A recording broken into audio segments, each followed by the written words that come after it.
के शोध से आज आपके साथ जानकारी बांट रही हूँ।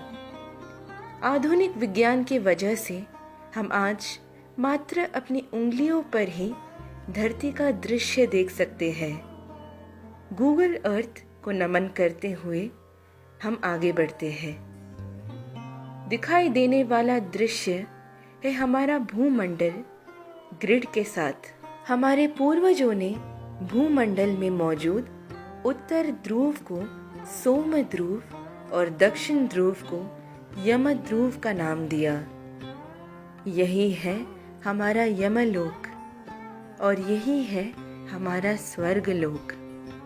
हम इन सुख और दुख के बीच घड़ी के पेंडुलम की तरह झूल रहे हैं। इन सुख और दुख से मुक्त होने को ही हम मुक्ति कहते हैं।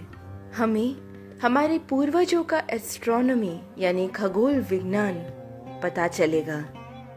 गुजरात के नीचे के हिस्से को उल्टा देखने पर यह गरुड़ आकृति में नजर आता है। आइए देखते हैं कैसे।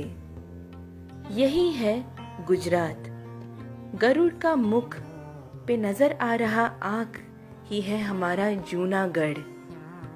गरुड़ के मुख से जुड़ा हुआ भारत के कन्याकुमारी तक का हिस्सा है इस गरुड़ का पंख। दूसरा पंख अफगानिस्तान से यूएई तक फैला हुआ है।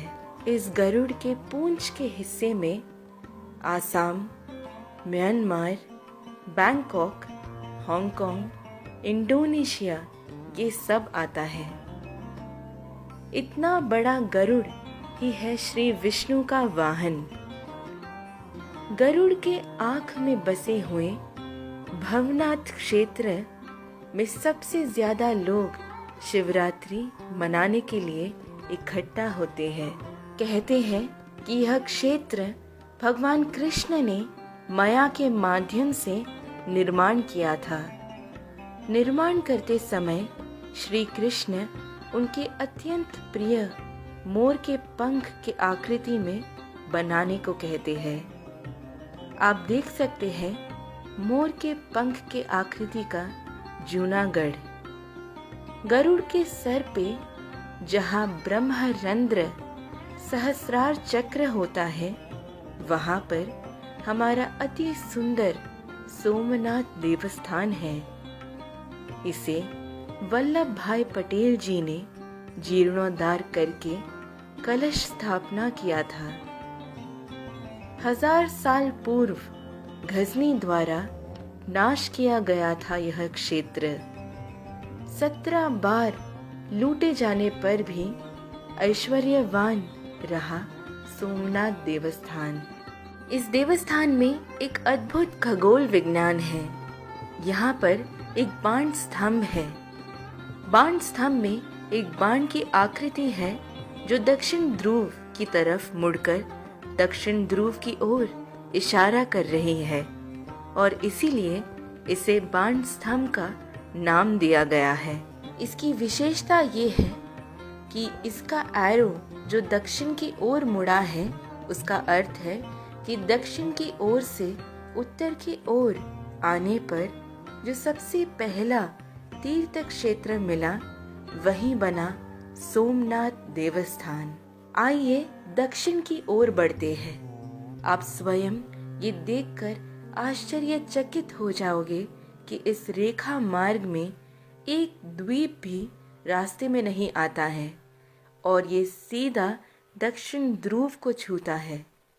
आज के ज़माने में जहाँ हमें हमारे बाजू के घर में क्या चल रहा है ये भी नहीं पता, लेकिन गूगल अर्थ की मदद से हम आज आसानी से इतनी दूर लगभग 24,000 किलोमीटर तक देख पा रहे हैं। यही हमारे पूर्वजों के शक्ति का संकेत है। आर्यभट्टा और भास्कराचार्य जी कितने महाज्ञानी थे। इस वजह से ही हमारे सैटेलाइट्स को भी उनका ही नाम दिया गया है।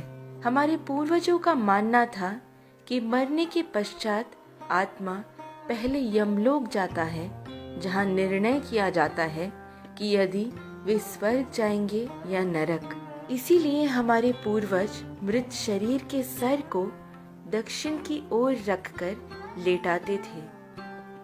सोमनाथ को मिलना और सोमध्रुव को मिलना एक ही समान है। भूमि यानी गुड़ और समुद्र यानी नमक। इसीलिए सबसे मीठे फल उगते हैं भूमि पर और नमकीन चीजें समुद्र में। समुद्र और भूमि के मेल से चल रही है हमारी पूरी दुनिया। सोमनाथ की यह अद्भुत लीला पहचानी गई सप्त ऋषि यानी मरीचि, वसिष्ठा, अंगीरसा, अत्रि, पुलस्त्य, पुलह, क्रतु और अगस्त्य ऋषि, ध्रुव ऋषि, हमारे संचारी ऋषि नारदा, राजा ऋषि भगीरथा, विश्वामित्र जैसे कई लोगों के तपों, संचारी, योग और दिव्य दृष्टि द्वारा। यदि आप सोमनाथ देवस्थान जाएंगे तो बाण स्तंभ जरूर देखना। सोना, पत्थर और लकड़ी से बनाया गया यह स्तंभ का जीर्णोद्धार किया था वल्लभ भाई पटेल जी ने। अब देखेंगे कि यमलोक कैसे पहचाना गया। भगवान यमराज का वाहन है भैंसा और ये ठीक भगवान यम की मुख की आकृति का है। गरुड़ के सिर से आते हुए ये रेखा यमराज के सर से आकर मिलता है। भगवान यमराज विराजित है अपने वाहन भैंसा पर। आप भैंसा के आँख, सींग और मुख देख सकते हैं। ऐसे कई और जानकारी के लिए मेरे पिता अहोरात्रा द्वारा लिखी गई पुस्तक गगनगोचरी वसुंधरा को पा सकते हैं। पुस्तक के लिए ईमेल करें tatpara@gmail.com पर। धन्यवाद।